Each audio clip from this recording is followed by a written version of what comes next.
Just exercising the dog on a Tuesday morning. Not that you can see him very well. He's back there somewhere. There he is.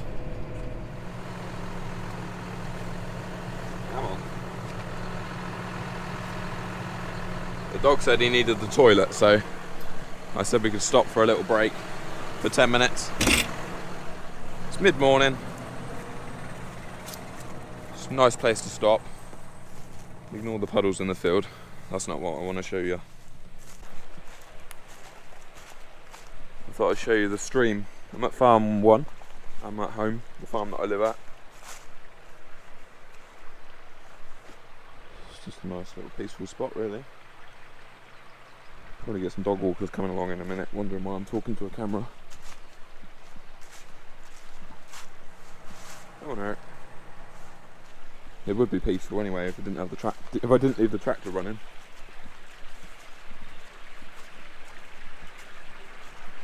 I've tried following this stream back before, all the way back into the village, and I'm pretty sure it comes up from chalk. You know, it comes up out the ground because I couldn't. It just sort of came to an end. Comes up out the chalk.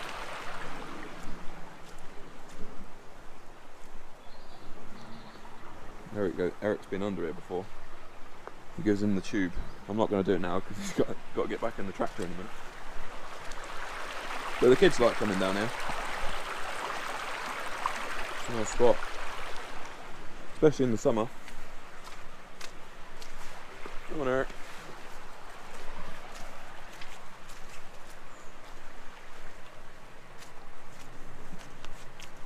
Stretch our legs for 5 minutes. Got to have a little break every now and again. We can't have a break this time of year, when can we? So I'm just hedge cutting. This is spring ground. This will have spring wheat in it in the spring, but I'll plant spring wheat in it. Just clearing out this ditch of brambles. I haven't been around here for 2 or 3 years. Where's he gone? There he is. Trimming hedges and trimming out ditches. We've got wheat. We've got winter wheat growing out in that field through the hedge there.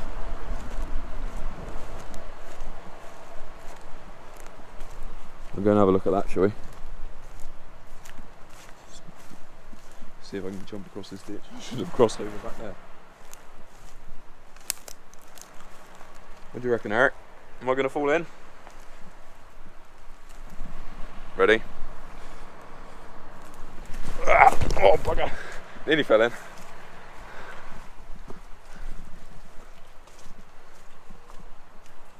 Yeah, we've got winter wheat out in this field that I planted.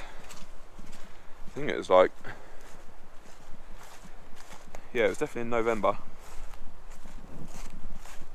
and it's looking alright. There's 32 hectares here. Obviously this bit in the corner is pretty crappy, wet, but the majority of the field is good. Come on, Eric, let's go before he finds a pheasant to chase. Oh, he's going to the toilet. Look, he told me he needed the toilet.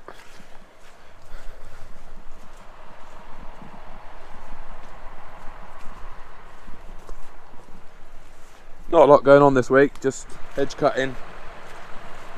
Looks like Wednesday's going to be pretty wet, so don't go through the mud. You've got to get in the tractor. Says me, who's walking through the mud. Yeah, what am I going to say? Probably do some maintenance tomorrow. Looks like it's going to rain all day. So, yeah. Get back in.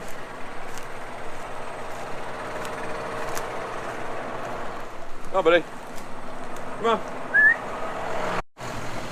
By the way, whilst I got the camera in my hand, the PROFORGE box, I forgot to say in the video what I made about the box, that you can get it in obviously green, grey and black. So don't just have to have it in green. And if you're interested in one of these boxes, check out the link in the description of this video down below.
Right, it's Wednesday morning.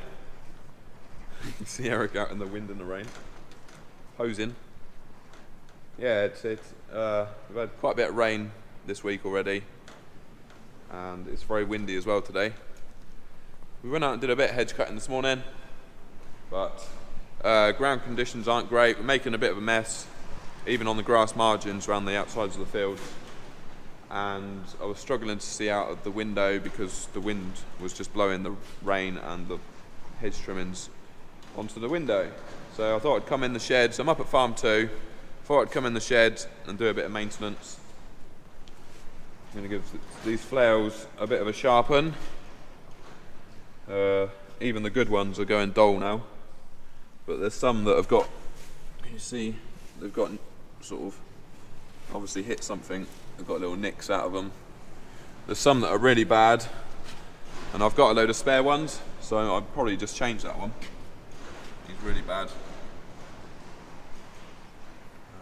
That is the grass side, and that's the head side that I use for cutting hedges. But even so, he's pretty knackered. It'll probably put the rotor out of balance if you have too much missing. There's another one there that's missing an edge. But yeah, so that's my plan for the next hour or so. And another job I've got to do, we've got loads of spring oat seed here, ready for the spring. We're planting, this spring we're going to plant spring oats and spring wheat. I'm going to give this drill a check over and make sure it's all ready to go, ready for the spring. I'm not actually sure if I'm even going to use it. I might just do it all with the weaving drill. You can cover the ground a lot quicker. This is only 4 meters. The weaving is 8 meters. So, and as I'm going to be doing the drilling and running the bateman this spring, I might as well just use the 8 meter drill and cover it all so much quicker. So yeah, I'm going to give that a check over, even if I don't use it. So if you're wondering why we keep the Vadestad drill if we don't even use it that much, basically when the conditions are right, and some of you will have heard me say this before, when the conditions are right, the dust is blowing in the fields, nice and dry, the Vadestad, you can't really beat it, or it's very hard to beat the Vadestad drill. It gives brilliant seed depth across the field, whereas the weaving, if you get into a softer bit of soil, the drill will sink in and then puts the seed in deeper. And also the Vadestad has got those front working discs, so if you've got any cloddy bits of soil or any straw or stubble that needs to be chopped up, those discs are good for that, whereas the weaving hasn't got that.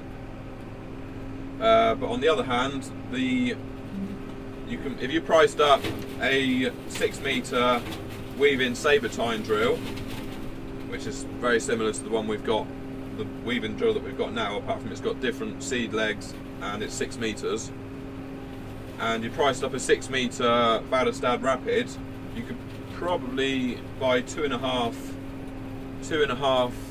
weaving sabre tines for the price of a 6 meter Vadestad Rapid. So there's a lot of difference in price, but we have actually got a plan to change the drills for one drill, get rid of the Vadestad and the weaving for one drill that will have the best of both drills. So it will be a seed leg, like a cultivator drill like the weaving, with seed legs rather than seed discs like the Vadestad. And the one I've got my eye on is trailed like the Vadestad. So we'll see. Hopefully later on this year or next year we'll be changing the drills. And the drill that I've got my eye on is not a Horsch Sprinter, because I expect that's the first thing some of you guys thought. Horsch Sprinter. The drill that I've got my eye on has not got wheels. It's trailed, but it's not got a row of wheels at the back of it. It's got a press.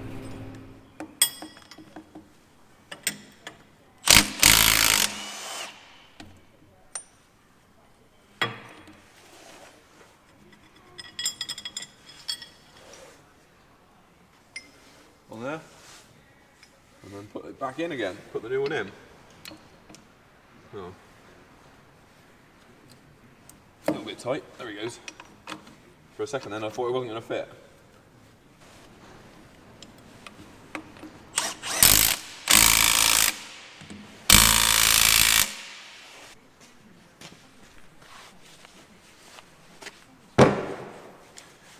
Storm Christoph apparently it's called, this storm. I think it's a lot worse up north, a lot more rain as well, from what I've been seeing. I've got a nephew called Christoph. I think his parents will probably agree with me, he's a bit wild sometimes. That's going to fit on there. Get the grinding disc on. Tighten that up. Put the battery on.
You might be wondering why I'm actually sharpening these flails even though they're not that old.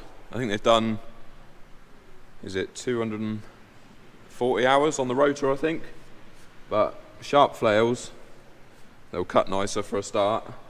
Save time, save fuel probably. So something else that I've got is some of these. Orange, I've got orange and green LED strip lights. So what I wanted to do with the orange ones is I've got a flasher relay as well to wire up to them. I was going to stick them around the bottom of this box, like a whole strip, they're sticky back, right the way around the bottom of this box to make it more visible when coming out of gateways and stuff like that onto the road. But I got them off Amazon. I didn't really know exactly what they looked like, but I don't think they'll look very good. They'll just look a bit crap, I think. Obviously they'll look good when they're flashing, but when they're not flashing, I think it's just going to look a bit rubbish. I've got green ones for,